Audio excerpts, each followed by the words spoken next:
इय्याक नअबुदु व इय्याक नस्तईन। चकवाल, मैं चाहता था कि रोशनी में मैं आज तकरीर करूं और पहुंच भी गया, लेकिन बदकिस्मती से अभी भी आप आ रहे हैं इस मैदान में। लेकिन माशाअल्लाह जितनी तादाद में आज और जिस जुनून में मैंने आज अपने चकवाल को देखा है, आपको आज मैं सलाम पेश करता हूं। अच्छा चकवाल, मैं अभी आपको थोड़ी देर में वीडियो भी दिखाऊंगा। मेरी कोशिश है कि मैं अपने चकवाल के खास तौर पे नौजवान और जो इतनी तादाद में मेरी बहनें आई हुई हैं, इनके लिए मैं आज आपको हकीकी आजादी की तहरीक में चकवाल को शामिल करूं। और जब इंशाअल्लाह मैं आपको कॉल दूंगा, मेरे सारे चकवाल के नौजवान, मेरी बहनें, मेरे बुजुर्ग, आपने सबने मेरी कॉल पे अपने मुल्क को हकीकी तौर पे आजाद करने के लिए आप सबने निकलना है।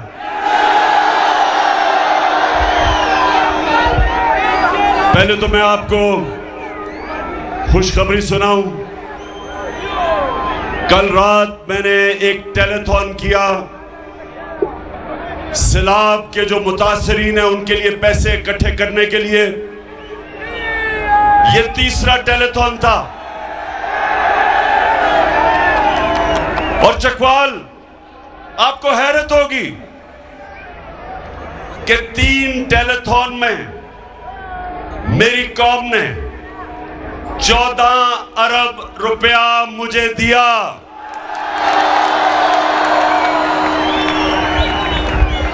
ये जो पाकिस्तानी कौम है, माशाअल्लाह, जब इनको यकीन हो जाए कि इनका पैसा सही जगह खर्च होगा, मैं ये दावा करता हूं कि दुनिया में इनसे ज्यादा खुले दिल के लोग नहीं हैं जो मेरे पाकिस्तानी हैं।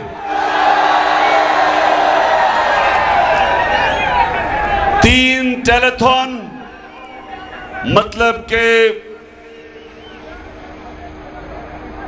8.5 घंटे में 14 अरब रुपया, 14 अरब रुपया मेरी कौम ने उनके लिए इकट्ठा किया। आओ हम सब साथ चले, मुश्किल हो या आसानी, हाथ में डाले हाथ चले। धड़कन है पंजाब मगर दिल अपना मैदान है। नाइस। अच्छा अब जरा सुनना है आपने। एक मैं पहले संजीदा बात से शुरू करना चाहता हूं। इस वक्त हमारे जो खास तौर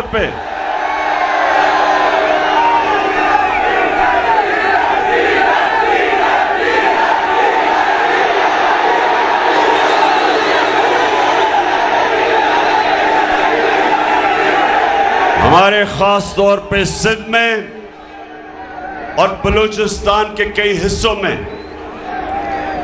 ऐसे हमारे पाकिस्तानी हैं जो बहुत मुश्किलों का सामना कर रहे हैं।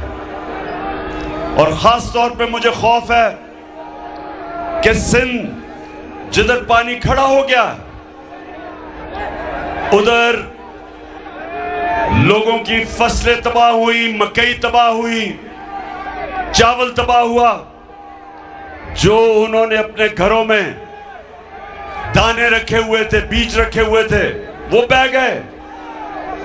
और खौफ ये है कि क्योंकि पानी खड़ा है तो वो गंदम की फसल भी नहीं लगा सकेंगे। इसलिए ये हमारे पाकिस्तानी बहुत मुश्किल में है। और इनकी सबसे बड़ा जो वजह कि आज पानी खड़ा है कि ये जो हुकूमत है सिंध की पीपल्स पार्टी की 14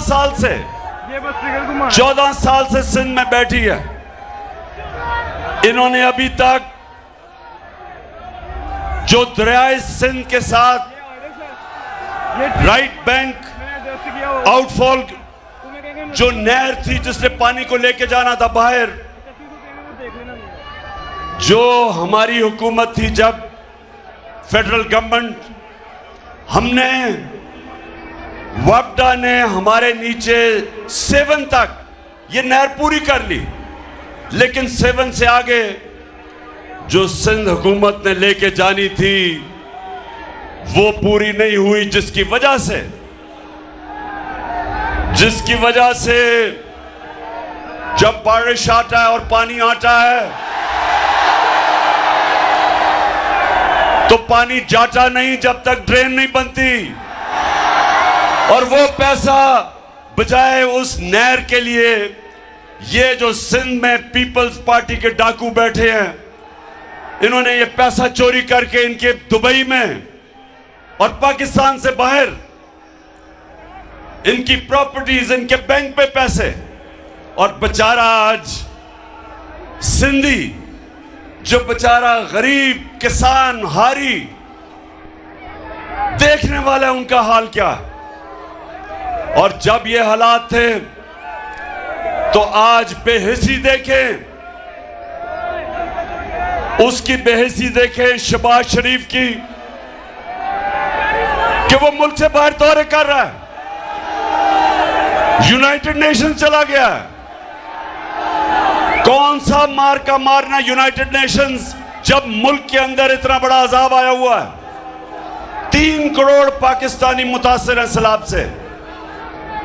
कौन सा मुल्क का सरबरा मुल्क से बाहर तब जाता है जब इतना बड़ा है मुल्क के ऊपर अल्लाह का इम्तिहान आया हो, और दूसरी तरफ जो 14 साल से पीपल्स पार्टी का चेयरमैन बिलावल भुट्टो देसी वलैती,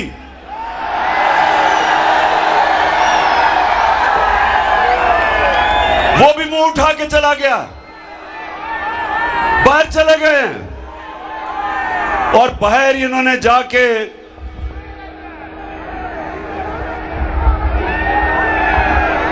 अब बाहर तो चले गए हैं, तो चले, अगर बाहर जाना था तो चलो कोई पाकिस्तान की इज्जत में इजाफा ही कर देते, लेकिन जरा अभी देखें कि रूस में शहबाज शरीफ जब रूस में गया, रूस की प्रेसिडेंट से मिला, गया था समरकंद में, लेकिन रूस के जब सदर से मिला तो जरा ये देखें कि वहां हुआ क्या। Some news from overseas. The Prime Minister of Pakistan met with Vladimir Putin, and it looked like he was really struggling with his translation headphones. Take a look at this.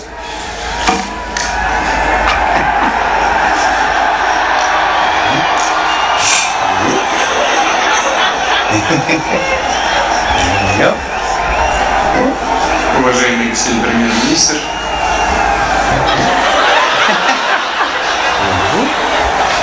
Hold on. Yeah, exactly. There you go. There you go.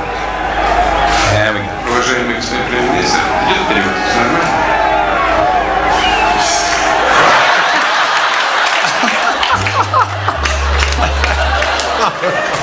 That guy is the leader of 220 million people. I just want to let you know. And then he finally got the headset in and his pants fell down. Isn't that unbelievable? So ये क्यों हुआ? क्योंकि जब एक आप imported prime minister को लेके आते हैं साजिश के तहत, और जो साजिश करते हैं जो बाहर से जिन्होंने इसको हमारे ऊपर मुसल्लत किया, उन्होंने इसलिए मुसल्लत नहीं किया कि ये पाकिस्तानियों की खिदमत करेगा, उन्होंने इसलिए किया कि वो उनके सारे हुक्म मानेगा। तो लिहाजा जैसे ही सदर पुतिन को मिला तो ये जो आपने हाल देखा, ये इसकी वजह क्या थी? काम पे टांग रही थी। अच्छा, जरा बड़े भाई साहब को भी देख लो। जब इनका बड़ा भाई मिला प्रेसिडेंट ओबामा को, अमेरिकी प्रेसिडेंट को मिला, जब नवाज शरीफ अमेरिकी प्रेसिडेंट को मिलने गया तो चकवाल के नौजवानों, ये जरा देखो, जरा देखें कि उसकी कांपे भी टांग रही थी, जरा देखें। I thank you once again and look forward to welcoming you and Mrs. Obama in Pakistan and Kimaya and यानी कि अमेरिकी प्रेसिडेंट के सामने इतना घबराया हुआ था, इतना खौफजदा था कि उसका शुक्रिया अदा भी पढ़ के करना पड़ा कि गलती ना हो जाए, कि फेंटा ना पड़ जाए, कि हेडमास्टर ना नाराज हो जाए। अच्छा, अब जरा एक और देख लें। ये वैसे मैं अपनी कौम को बार बार दिखाता हूं। वो कहते हैं ना, चकवाल, वो कहते हैं क्योंकि चकवाल से माशाल्लाह ये गाजियों और शहीदों की धरती है, खुददार लोगों की धरती है। तो वो कहते हैं कि 100 शेरों की फौज जिसका सरदार गीदड़ हो, 100 शेरों की फौज जिसका सरदार गीदड़ हो, वो हार जाएगी। 100 गीदड़ों की फौज जिसका सरदार शेर हो। अब जरा ये देखें कि हमारा ये इंपोर्टेड प्राइम मिनिस्टर क्या कहता है। मैं सऊदी अरब से होके आया हूँ, मैं यूएई के होके, अभी मैं तुर्की होके आया हूँ, और मैंने उन भाइयों को कहा कि आप हमारे बड़े अजीम भाई हैं, हमेशा आपने हमारी मदद की। और मैंने यही कहा, जब मैं आया हूँ तो आप समझेंगे शायद ही मांगने आया, मैं मांगने नहीं आया, लेकिन मजबूरी है। जिस तरह माजी में 75 साल में आपने हमारा हाथ बटाया है, कुछ अर्सा आप हाथ बटा देने का। मैं शहबाज शरीफ बजाय लोगों से मांगने के लिए, बजाय लोगों के सामने, मुल्कों के सामने हाथ फैलाने के लिए, बजाय इसके जो आपने, आपके बड़े भाई ने, आपके खानदान ने, आपके टब्बर ने, और जो जरदारी और उसके टब्बर ने जो 30 साल से इस मुल्क का पैसा चोरी करके मुल्क के बाहर ले गए हो, अगर आधा भी पैसा वापस ले आओ तो ये मांगने की जरूरत ना पड़े, हमें जलील ना करवाओ ऐसे कि मैं जी उधर मांगने गया तो मैं उधर मांगने गया। आधा भी पैसा ले आओ, मांगने की जरूरत ना पड़े। तो मैं अभी यूनाइटेड नेशंस का सेक्रेटरी जनरल आया हुआ था, जरा ये भी सुन ले। मैं इसलिए आपको ये चीजें बता रहा हूं, हमारे मुल्क की बदकिस्मती क्या हुई। कायदे आजम, हमारे बड़े लीडर, अजीम लीडर, और हमारी मुल्क की बदकिस्मती कि वो ज्यादा देर जिंदा नहीं रहे। मुल्क बनने के बाद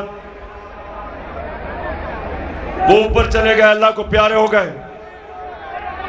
उसके बाद बड़े मेरे इख्तिलाफ भी होंगे जुल्फिकार अली भुट्टो से, लेकिन वो भी एक खुददार लीडर था। उसको साजिश करके तब भी मुल्क के अंदर जो मीर जाफर बैठे थे उनको, उसको गिराया और उसको फांसी चढ़ाई। वो भी आजादी की बात करता था। और उसके बाद ये जो इंपोर्टेड क्राइम मिनिस्टर आया साजिश के तहत, बैरूनी साजिश, और यहां हैंडलर जो लेके आए। अब ये देखें, ये मैंने सारी दुनिया फिरा हूं, अपनी मेरी उम्र जितनी हो गई सारी दुनिया देखी है। मैंने कभी किसी प्राइम मिनिस्टर को ये बातें नहीं करते देखा जो इसने यूनाइटेड नेशंस का जो सेक्रेटरी जनरल अभी आया हुआ था, एंटोनियो गुटेरेस उससे पैसे मांग रहा था, उसे पैसे मांग रहा था। जरा ये सुने वो क्या कहता है। General Secretary, and I assure you, whatever support we get from your institution and through your institution, I give you my word of honor, along with all these ladies and gentlemen sitting on this table, ministers, general officers, government officials, ladies and gentlemen, that every penny we get from you or from wherever, we will spend it most transparently and in the interest of the suffering humanity. Thank you. एक minute, अब मैं उर्दू में तर्जमा कर रहा हूं इसका। चकवाल, ये उर्दू में तर्जमा सुनो। वो ये कह रहा है कि सेक्रेटरी जनरल साहिब, आप जो भी हमें पैसा देंगे या आप जो भी दुनिया से हमें पैसा इकट्ठा करके देंगे, मैं आपको यकीन दिलाता हूं कि वो हम पैसा चोरी नहीं करेंगे, दयानतदारी से खर्च करेंगे लोगों पे।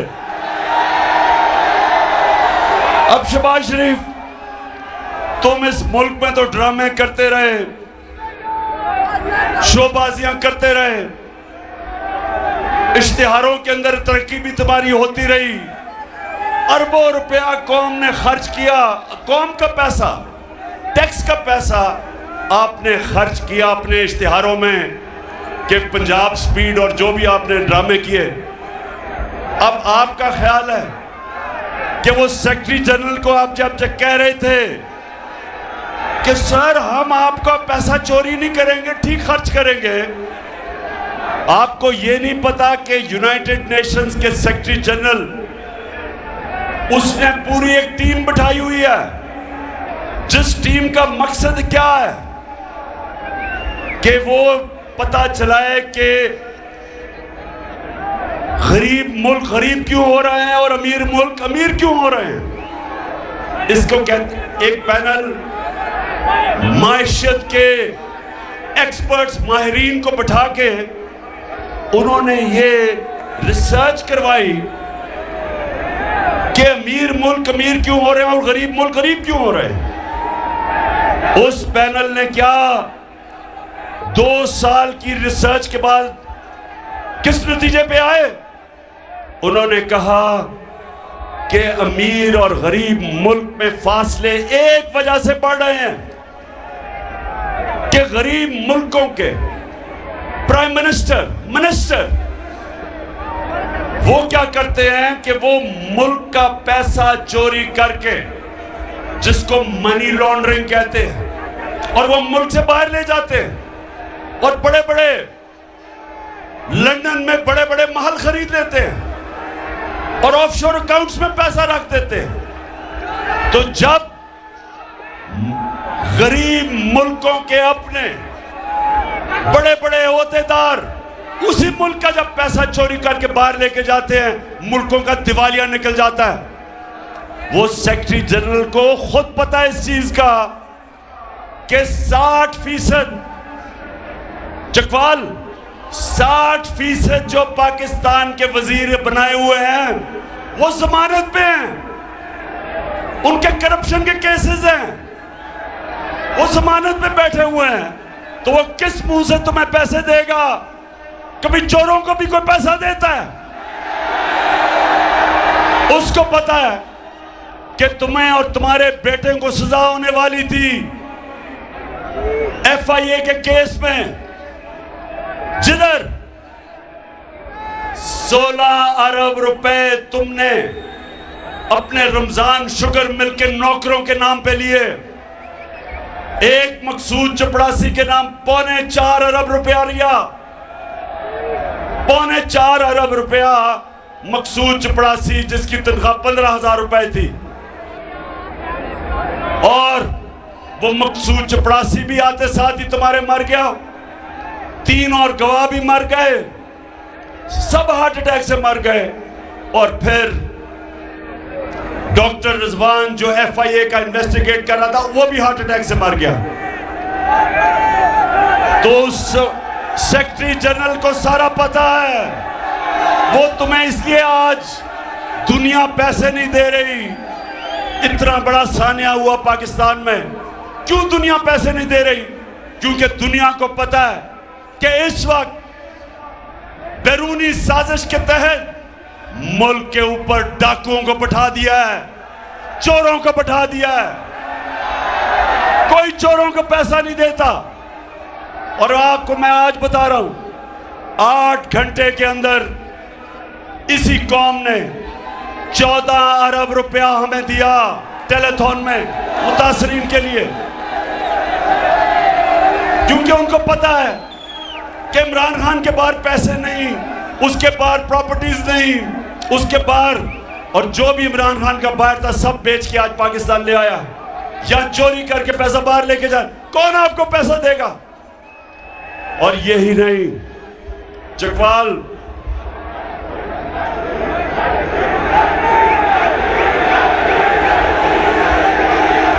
क्या समझ नहीं आई? समझ नहीं आई?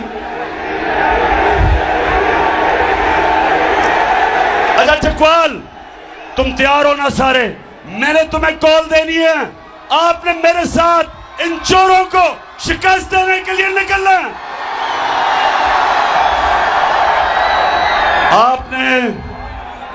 आपको क्रिकेट के उन्होंने, जिस जमाने में मैं क्रिकेट खेलता था, आपको क्रिकेट के उन्होंने थोड़े से शॉट्स दिखाए।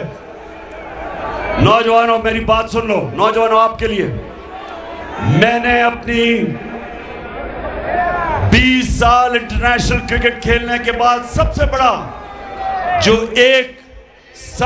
बड़ा सबक क्या सीखा? वो क्या मैंने सबक सीखा?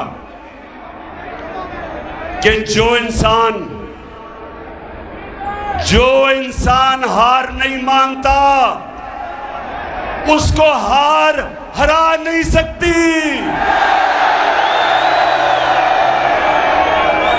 हारता इंसान तब है जब वो हार मान जाता है, और इमरान खान ने जिंदगी में कभी हार नहीं मानी।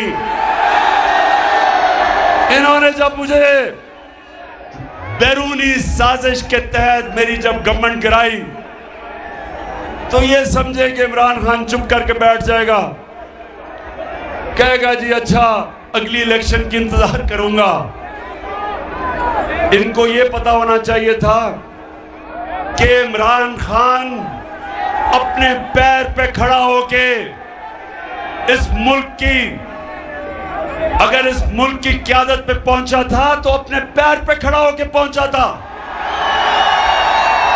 वो किसी एस्टेब्लिशमेंट की नर्सरी के अंदर नहीं पाला गया था। वो नवाज शरीफ की तरह जनरल जनानी के घर पे सरिया लगाते लगाते नहीं चीफ मिनिस्टर और प्राइम मिनिस्टर बना था। 22 साल मेहनत की। थोड़े से लोग थे मेरे साथ, मैं याद है पहली दफा 26 साल पहले चकवाल आया, थोड़े से लोग थे, थोड़े 10, 15, 20, 50 लोग से शुरू किया। अपनी इस मुल्क में लोगों के पास घर घर गया, सारे मुल्क में फिरा, अपनी कौम को समझाने की कोशिश की कि मेरे नबी सल्लल्लाहु अलैहि वसल्लम ने जब मदीना की रियासत बनाई तो उसकी बुनियाद रखी अदल और इंसाफ पे। इसलिए मैंने अपनी जमात का नाम रखा इंसाफ की तहरीक, क्योंकि कोई माशरा इंसाफ के बगैर ऊपर नहीं आ सकता। इसलिए हजरत अली रज़ी अल्लाह ताला ने कहा था कि कुफ्र का निजाम चल जाएगा, लेकिन जुल्म का निजाम नहीं चल सकता, ना इंसाफी का निजाम नहीं चल सकता। ये निजाम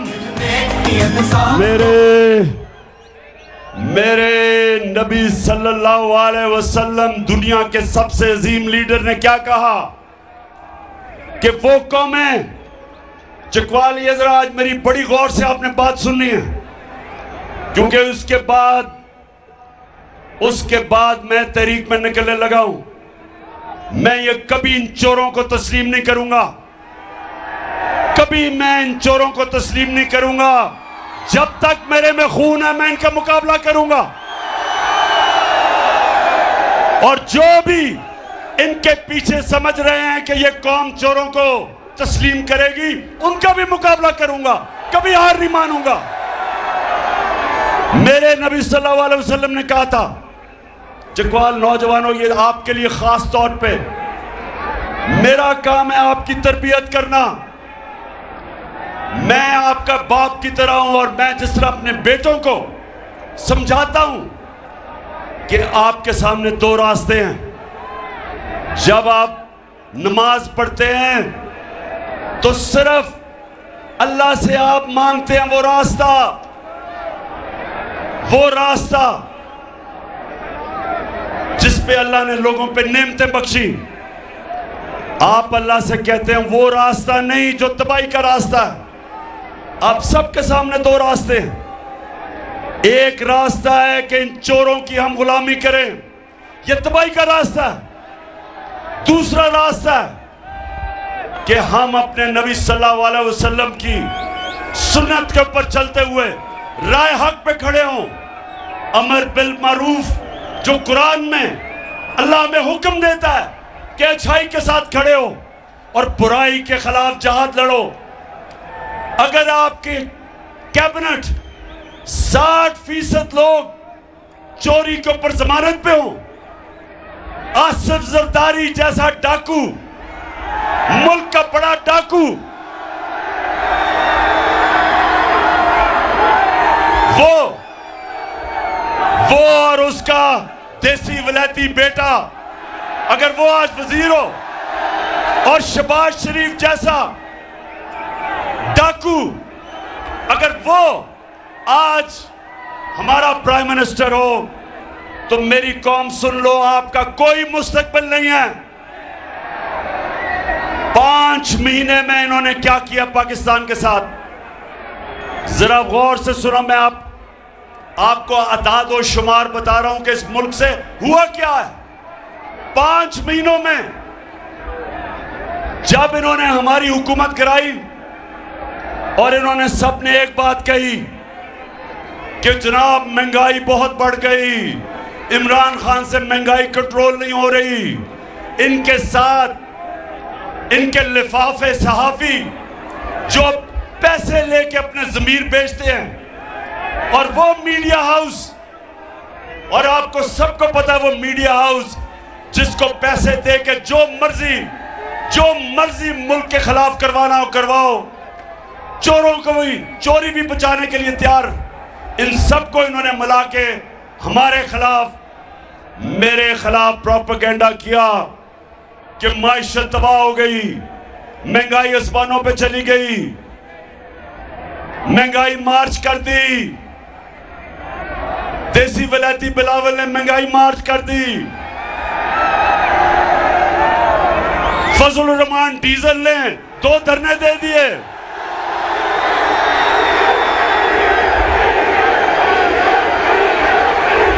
दो दफा मिस्टर डीजल इस्लामाबाद आ गए गवर्नमेंट गिराने के लिए। कोई FIR नहीं काटी, कोई रास्ते नहीं रोके, कोई तशद्दुद नहीं किया। हमने कहा तुम्हारा जमहूरियत आ जाओ। जब अब जरा गौर से एक एक चीज नोट करें, जो मैं कह रहा हूं, जिनको अपना फोन मोबाइल फोन इस्तेमाल करना आता है, आप गूगल करके सारी आप चीज चेक कर सकते हैं कि मैं सच बोल रहा हूं या नहीं। जिस दिन इन्होंने अदम एतमाद किया हमारे ऊपर, जिस दिन उन्होंने अदम एतमाद किया, तो डॉलर पाकिस्तान में 178 रुपए का था। फिर से सुन लो, $1 पाकिस्तान में उसकी कीमत 178 रुपए की थी। उस वक्त पेट्रोल और डीजल 150 रुपए लीटर था। नोट कर लो ये 150 रुपया लीटर पेट्रोल और डीजल।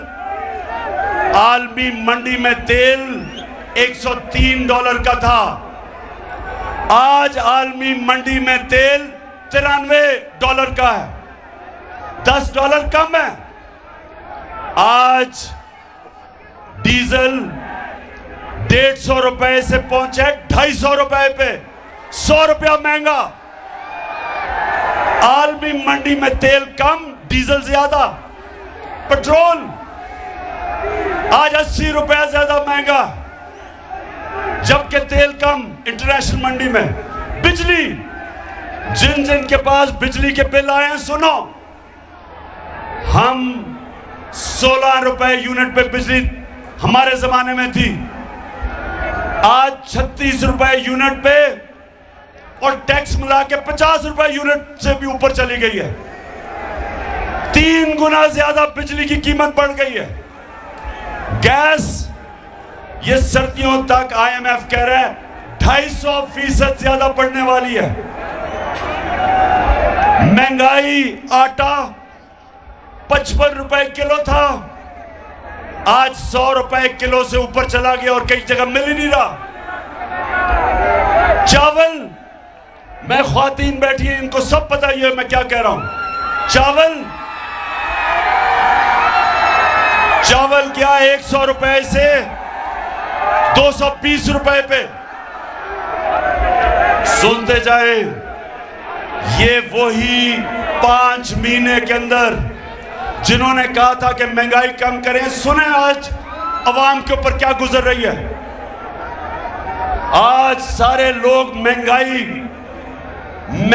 के अंदर पिसे हुए हैं। और कितने वो अखबार जो हमारे जमाने में और ये जो मीडिया लोगों को कहते थे महंगाई है, आज क्यों चुप हो? बताओ लोगों के ऊपर क्या गुजर रही है आज।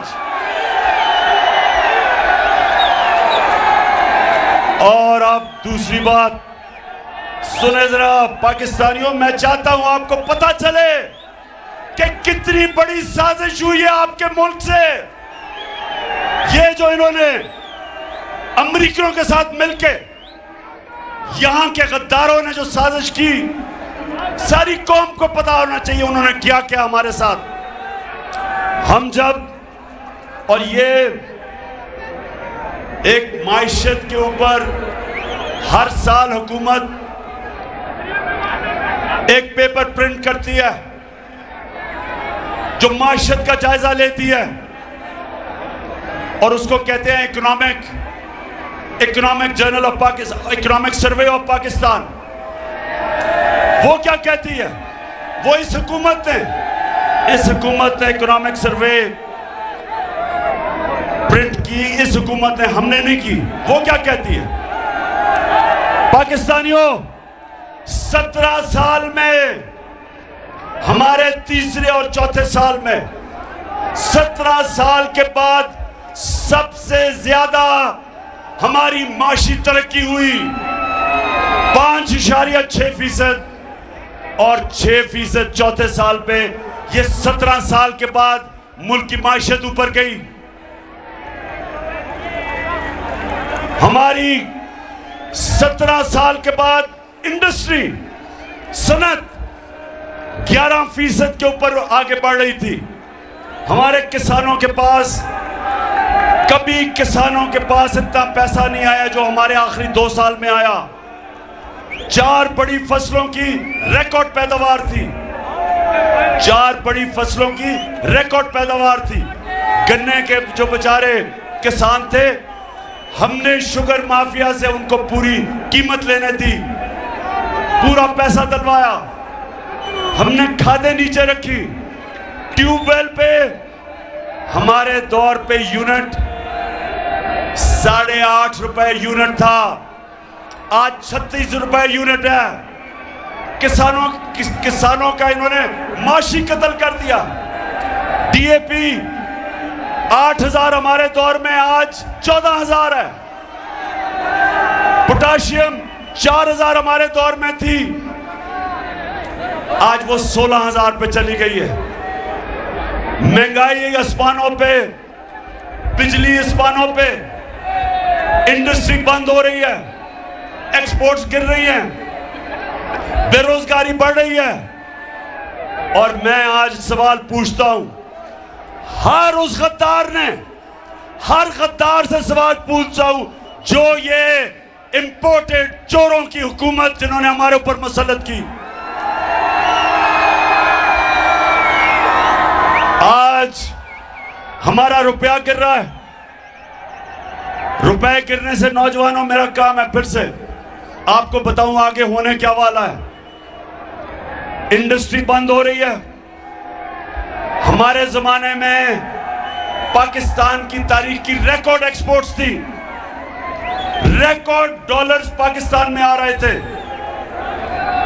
ये जो पाकिस्तान छोड़ के गए थे 2018 में, जो टोटल पाकिस्तान में डॉलर आ रहा था रेमिटेंसेस से और एक्सपोर्ट से, वो 43 अरब डॉलर था। सुन लो, 43 अरब डॉलर था। और इन्होंने जो कर्जा छोड़ के गए थे 20 अरब डॉलर बैरूनी कर्जा था। जब इन्होंने हमारी गवर्नमेंट गिराई, कोरोना के बावजूद, आलमी महंगाई के बावजूद, पेट्रोल तेल की कीमत ऊपर जाने के बावजूद, हम 16 अरब रुपए का, 16 अरब डॉलर का बैरूनी खसारा छोड़ के गए। लेकिन हमारी जो आमदनी थी वो 63 अरब डॉलर पे गई। 20 अरब डॉलर हमने आमदनी अपनी बढ़ाई। तो हम वो जो पाकिस्तान छोड़ के गए थे, जो इन्होंने कहा था बहुत बुरे हालात है, हमारी फैसलाबाद में मजदूर नहीं मिल रहे थे, फैसलाबाद के अंदर मजदूर नहीं मिल रहे थे। हमारी टेक्सटाइल इंडस्ट्री जो आज 20% बंद हो चुकी है, मोटरों की और मोबाइल फोन की 50% बंद हो चुकी है। तो मैं आज पूछता हूं हर उस गद्दार से कि जिन्होंने पाकिस्तान से ये जुल्म किया है, ये कौम भी ना आपको माफ नहीं करेगी और अल्लाह भी आपको माफ नहीं करेगा। जो गरीब की तकलीफ है आज, जो आज महंगाई में हमारी अवाम पिस रही है, जो गरीब की तकलीफ है, कोई माफ नहीं करेगा। और मैं अब एक और चीज के ऊपर, चकवाल सुन लो जरा, ये मैं अब अपनी तकरीर की खत्म करने पे जा रहा हूं, लेकिन बड़ी जरूरी आपसे बात करनी है पहले। और वो ये कि मैंने कहा, चकवाल सुनो जरा, मैंने कहा कि जो आर्मी चीफ है उसको मेरिट के ऊपर सिलेक्ट होना चाहिए। मैं समझता हूं कि वो कौम, जिस कौम में मेरिट होती है, वो हमेशा आगे निकल जाती है उन कौमों से जिधर मेरिट नहीं होती। एक क्रिकेट टीम जो मेरिट पे सिलेक्ट होती है, वो हरा देगी उस टीम को जो उसकी, जिस मुल्क की आबादी ज्यादा भी हो, लेकिन जिधर सिफारिशी आ जाते हैं। तो मैंने जब ये कहा कि आर्मी चीफ को मेरिट पे सिलेक्ट करना चाहिए, और मैंने कहा कि ना जरदारी और नवाज शरीफ ये कभी मेरिट पे सिलेक्ट नहीं किसी को कर सकते, क्योंकि इनके ज़हन में इनको मेरिट का मतलब ही नहीं पता। जो दो उनको अपने खानदान के अलावा कोई नजर ही नहीं आता। अब मुझे यह बताएं, पीपल्स पार्टी अगर जरदारी अपने देसी विलायती बच्चे को पार्टी का चेयरमैन बना देगा, जो अभी तक उर्दू भी नहीं सही बोल सकता, बॉर्डर शॉट है, पानी आता है, 14 साल हो गए, उसका क्या मुकाबला है? इत्तेजाज आसन जैसे दानिश्वर, एक पुराना मंजा हुआ पॉलिटिशियन, बिलावल का क्या मुकाबला उससे? अगर मेरिट होती तो ना जरदारी ना बिलावल पीपल्स पार्टी का चेयरमैन होते, इत्तेजाज आसन होता। और अगर दूसरी तरफ मेरिट होती तो नवाज शरीफ की, ना शहबाज शरीफ का बेटा हमजा, जिसको कुकड़ी भी कहते हैं, हमजा ने पंजाब का वजीर आला बनना था और ना मरियम बीबी ने बनना था नून लीग की शहजादी।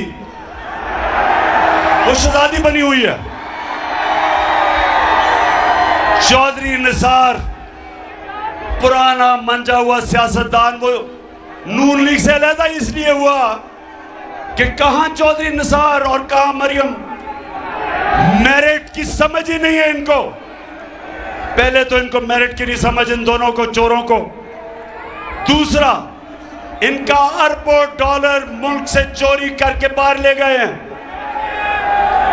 इनके पैसे बाहर पड़े हैं। इनके बड़े बड़े जो महल्लात हैं, इनके जो ऑफशोर अकाउंट्स में पैसे पड़े हैं, जिधर इनके पैसे पड़े हैं, ये उन लोगों के गुलाम हैं। ये कभी इस मुल्क की आजादी के लिए नहीं खड़े हो सकते, क्योंकि जिन मुल्कों के अंदर इनके पैसे पड़े हैं, उन मुल्कों के ये गुलाम इसलिए हैं कि वो जब चाहे इनको पकड़ सकते हैं, क्योंकि ये बता ही नहीं सकते कि पैसा किधर से आया। अभी तक जो 4 बड़े बड़े महलात इन्होंने लंदन में लिए हुए हैं, और या इसके बेटे ने 10 अरब के हसन शरीफ घर में ठहरा है, एक रसीद नहीं बता सकते कि पैसा किधर से आया, क्योंकि पाकिस्तानियों आपका चोरी किया हुआ पैसा बाहर गया। तो ये चोर जरदारी, जिसके ऊपर किताबें लिखी हुई हैं चोरी पे, जिसके ऊपर बाहर के अखबारों में मजमून आए हुए हैं इनकी चोरी पे, क्या ये पाकिस्तान का आर्मी चीफ, क्या ये सिलेक्ट करेंगे? बताओ, इनको आप देंगे सिलेक्ट करने के लिए? और फिर नवाज शरीफ मफरूर है। नवाज शरीफ झूठ बोल के मुल्क से बाहर गया है। मुशर्रफ के दौर पे भी ये झूठ बोल के बाहर गया था, कहता था मैंने कोई मुआहदा नहीं किया। फिर सऊदी शहजादा आया और उसने पाकिस्तान में मुआहदा दिखाया कि इसने 10 साल का मुआहदा करके बाहर भागा था। अब फिर झूठ बोल के जी वो नवाज शरीफ, उसकी सेहत इतनी खराब है, फिर बाहर भाग गया। और शहबाज शरीफ ने एफिडेविट दिया था अदालत में कि ये वापस आएगा, कि बीमार है। दूसरे झूठा भी है, डाकू भी है, मफरूर भी है, बुज़दिल भी है। तो क्या ये आर्मी का चीफ ये सिलेक्ट करेगा? सितम के कोहे गरा रूई की तरह उड़ जाएंगे हम महकूम के पांव तले। मैं आज अपने DGISPR से ये जरूर सवाल पूछूंगा कि आपने कम से कम समझ तो जाना था मैं क्या कह रहा हूं। आज सारी कौम मेरे साथ खड़ी है कि इन चोरों को कभी सिलेक्ट नहीं करना चाहिए पाकिस्तान का आर्मी चीफ। और जरा मैं अब आपको थोड़ी सी जरा वीडियो दिखा दूं, क्योंकि जो नवाज शरीफ ने जिसको सिलेक्ट किया है, अपनी बेटी को, बेटी ने 1 घंटा जिंदगी में काम नहीं किया। 1 घंटा जिंदगी में काम नहीं किया, उसको पता ही नहीं है मेहनत क्या। बेटी की जो सबसे बड़ी, नवाज शरीफ की बेटी की जो सबसे बड़ी क्वालिटी है, उसकी जो सिफ्त है, वो ये है कि झूठ बोलने में उसने पीएचडी ली हुई है। ये जरा आप सुने, मरियम से किसी ने पूछा कि जनाब आपके अरबों रुपए के बाहर महलात हैं। मरियम से पूछा कि आपके अरबों रुपए के बाहर महलात हैं, ये आज से 10 साल पहले। तो मरियम बीबी क्या कहती हैं, जरा सुने। इस तरह मुझे लगा कि आप लोगों को बेवकूफ नहीं बना सकते। मेरी सेंट्रल लंदन में प्रॉपर्टीज तो दूर की बात है, मेरी पाकिस्तान में भी कोई प्रॉपर्टी नहीं है। मैं अपने वालिद के साथ है और मुझे समझ नहीं आई कि मेरी और मेरी वालदा की और बहन भाइयों की प्रॉपर्टीज ये कहाँ से निकाल के ले आए हैं। मेरे नाम पाकिस्तान में कोई प्रॉपर्टी नहीं है, ये तो इंग्लैंड की बात है। बेचारी के पास पाकिस्तान में प्रॉपर्टी नहीं है। ये बेचारी वो एहसास प्रोग्राम में इसने अपनी दरख्वास्त दी हुई है कि मुझे कोई घर दे दें सूद के बगैर, मैं बड़े बुरे हालात है मेरे। अच्छा, आप नौजवानों एक चीज और याद रखना, कभी एक हदीस ना भूलना। मेरे नबी सल्लल्लाहु अलैहि वसल्लम ने एक दफा कहा कि शैतान इंसान के गुनों को नशर करता है। अल्लाह अल हक है, उसका वादा है कि सच सामने आना है, सच का खुदा है। तो ये तो दावा कर दिया कि मेरी लंदन तो छोड़े, पाकिस्तान में प्रॉपर्टी नहीं है, मैंने तो रहने के लिए कोई जगह नहीं है। उसको नहीं पता था कि अल हक ने 4 साल के बाद एक इंटरनेशनल इंकशाफ कर देना है। पैनामा पेपर्स, एक दुनिया में इंकशाफ हो गया कि जिन्होंने अपनी प्रॉपर्टीज छुपाई हुई थी वो सारा सामने आ गया। तो जब वो सामने आया तो चकवाल ये गौर से सुने, मरियम के भाई क्या कहते हैं। बात को तस्लीम करता हूँ कि अल्हम्दुलिल्लाह पाक लेन के ऊपर जो अपार्टमेंट्स हैं वो अल्हम्दुलिल्लाह हमारे हैं। मैं इस बात को तस्लीम करता हूँ कि उनको ऑफशोर कंपनीज नेस्कॉल लिमिटेड और नीलसन लिमिटेड जो है उनको ओन करती हैं। और मैं आपको ये भी अर्ज करता हूँ उनको होल्ड करनी है इस वक्त मरियम नवाज शरीफ मेरी हमशीरा जो है। ना तो सिर्फ वो हमारे हैं, बल्कि वो जो कह रही थी 4 साल पहले कि मेरी तो लंदन छोड़ो पाकिस्तान में भी कोई प्रॉपर्टी नहीं, वो उसकी थी प्रॉपर्टी। अरबों रुपए के लंदन के 4 महलात मरियम के नाम पे थे। अब मैं मरियम को एक चीज आपको मुझे मानना पड़ेगा, मैंने कभी किसी को इतने सीधे मुंह से झूठ बोलते नहीं देखा। अब ये जरा देखें कि मरियम से किसी ने पूछा, जब पूछा कि ये तो आपकी प्रॉपर्टीज हैं, पैसा किधर से आया, तो मरियम आप क्या कहती है, ये जरा ये देखें।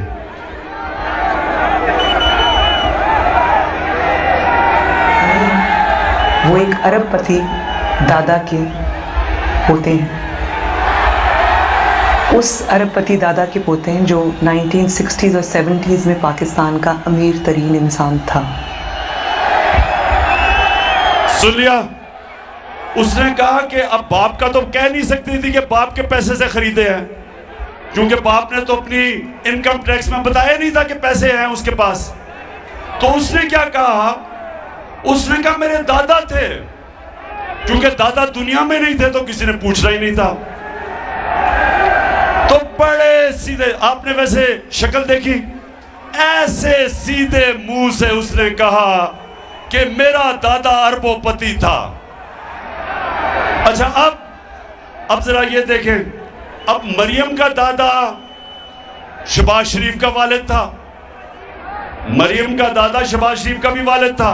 अब शहबाज शरीफ अपने बाप के मतलब क्या कहता है, खानदान, मेरे खानदान को 22 खानदानों में शुमार नहीं होता था। मुझे इसके ऊपर बाइस फख्र है कि मेरे वालिद का ताल्लुक एक गरीब किसान के घराने से था, हिंदुस्तान से। वो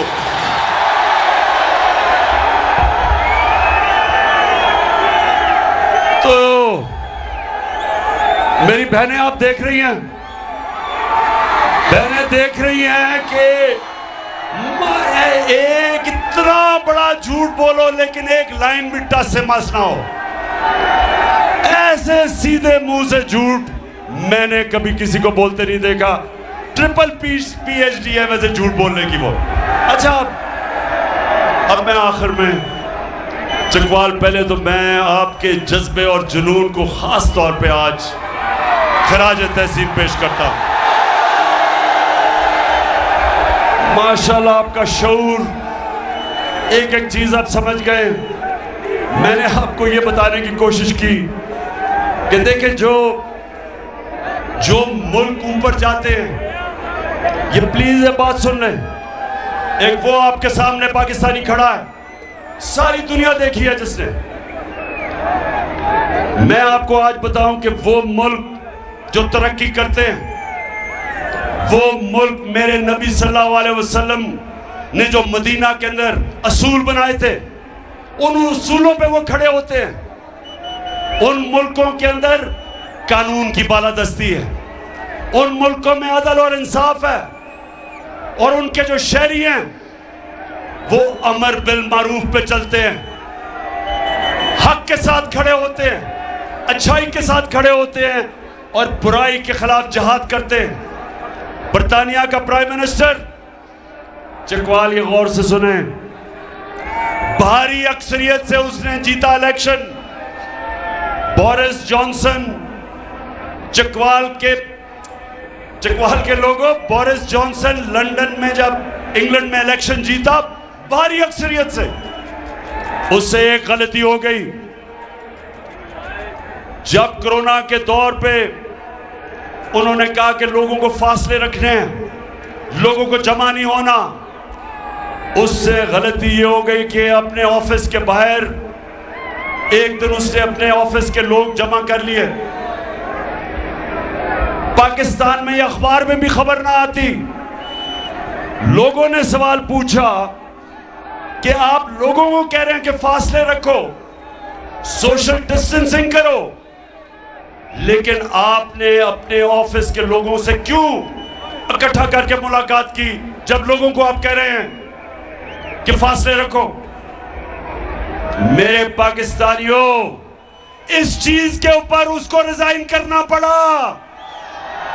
इस चीज में या 16 अरब रुपए का डाका मारा है और उसको वजीर आजम बना दिया, उसके बेटे को बना दिया। एक बेटा मफरूर उसका बाहर भागा हुआ है,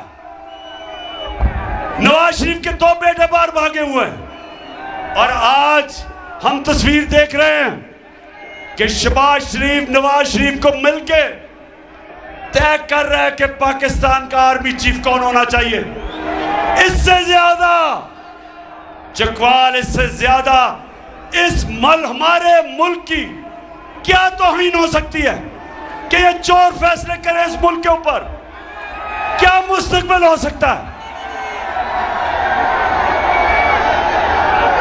आपका क्या मुस्तकबिल हो सकता है कि ये चोर ऊपर बैठ जाए? एक फैक्ट्री के ऊपर आप चोर बैठा दें, फैक्ट्री बंद हो जाएगी। मुल्क किस तरह चल सकता है?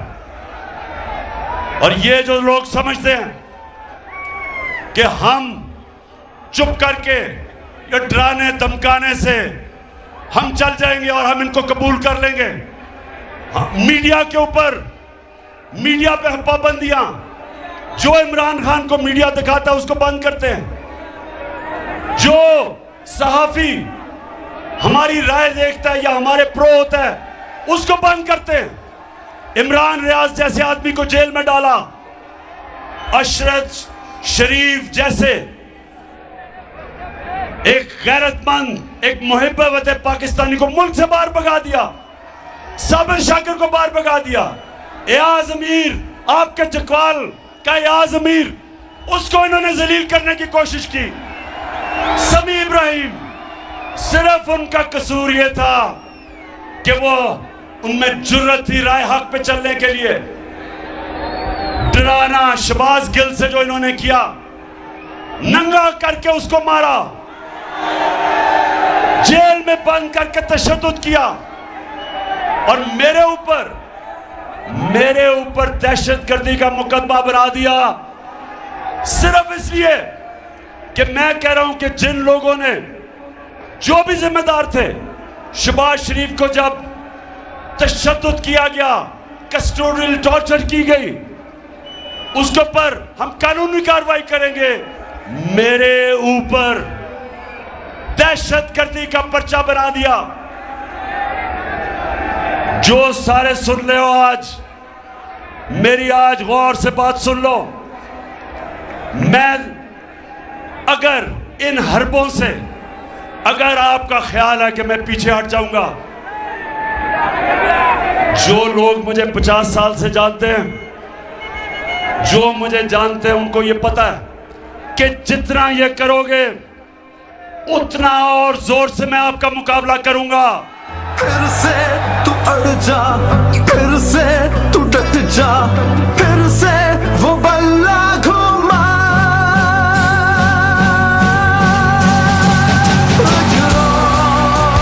कदम बढ़ा, फिर से वो लम्हा दोहरा, जब जीत के आया था, फिर से वतन को चकवाल, वैसे माशाल्लाह आपका जज्बा जुनून फिर मार गया हूं। सलाम पेश करता हूं आपको। चकवाल उठा है सारा वतन साथियों। अच्छा चकवाल, अब हमने सबने, हर पाकिस्तानियों को मैं आज कह रहा हूं, तैयारी करो, तैयारी करो आप सब। और मैं सियासत की बात नहीं कर रहा, मैं हकीकी आजादी की बात कर रहा हूं, मैं जहाद की बात कर रहा हूं। मैं उस पाकिस्तान की बात कर रहा हूं जो मेरे लीडर कायदे आजम ने जद्दोजहद की, और मेरा जो नजरियाती लीडर इलामा इकबाल की जो सोच थी, उस पाकिस्तान को अगर हमने, वो पाकिस्तान जिसने एक अजीम कौम बनना था, जिधर दुनिया में हर पासपोर्ट की इज्जत होनी थी, जिसका नारा था कि पाकिस्तान का मतलब क्या, ला इलाहा इल्लल्लाह। ए अल्लाह, तेरे सिवा हम किसी के सामने नहीं झुकते, हम किसी अमरीकी के सामने नहीं झुकते, हम किसी डाकू के सामने नहीं झुकते, हम खौफ के बुत के सामने नहीं झुकते। कूफा के लोगों को पता था कि हजरत इमाम हुसैन राय हक पे थे। कूफा के लोग जानते थे, लेकिन यजीद के खौफ की वजह से निकले नहीं। और इस्लाम की तारीख का सबसे बुरा सानिया हुआ, सबसे तकलीफ दे वाक़या हुआ, क्योंकि लोग डर गए, खौफज़दा हो गए, ला इलाहा इल्लल्लाह को भूल गए। बजाय अल्लाह कि तेरे सिवा हम किसी के सामने नहीं झुकते, खौफ के बुत के सामने झुक गए और जुल्म हुआ। इस्लाम की तारीख का सबसे बड़ा सानिया हुआ। मैं आज अब पाकिस्तानियों को कह रहा हूं कि तोड़ दो ये खौफ के बुत को तोड़ दो। ये जो टेलीफोन आता है जी गुमनाम नंबर से धमकियां देने के लिए, वापस धमकियां दो उनको। जो डराता है वापस डराओ उसको। जो मिस्टर एक्स और मिस्टर वाई लोगों को धमकियां देते हैं, वापस धमकियां दो इनको। ये होते कौन है? ये होते कौन है आपको डराने वाले? आप हैं इस मुल्क की कौम, अवाम है मुल्क का। जो मुल्क की क़यादत अवाम का फैसला है। ये खुफिया नंबरों से डराना धमकाना कि जी हम ये कर देंगे वो कर देंगे, जो करना करो हम भी करेंगे।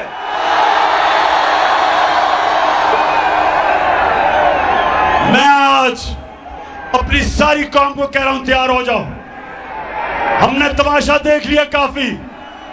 ये चोरों को जो दुनिया में जाके हमें जलील करते हैं, दुनिया में मजाक उड़ा है, बाहर मजाहिया प्रोग्राम हुए हैं कि वो जो प्रेसिडेंट पुतिन के सामने बैठ के कैंपेन जिसकी टांग रही थी, सारी जगह में जलील करते हैं। हमने पाकिस्तानी कौम फैसला कर लो कि जो भी हो जाए, हमने अपने मुल्क को हकीकी तौर पे आजाद करना है। तो चकवाल, मेरी कॉल के लिए तैयार हो? मेरी बहनें, आप भी तैयार हो? हमारी पाकिस्तान की ख्वातीन भी आज इस हकीकी आजादी की जंग में पूरी तरह शिरकत करेंगी। मेरे नौजवान, आपने तो खैर सबसे ज्यादा तैयार होना है, लेकिन हर पाकिस्तानी को मैं आज कह रहा हूं, आपका कप्तान जब तक उसके अंदर, जब तक मैं जिंदा हूं, मैं इंशाल्लाह इनका मुकाबला भी करूंगा और इनको शिकस्त भी दूंगा। पाकिस्तान जिंदाबाद।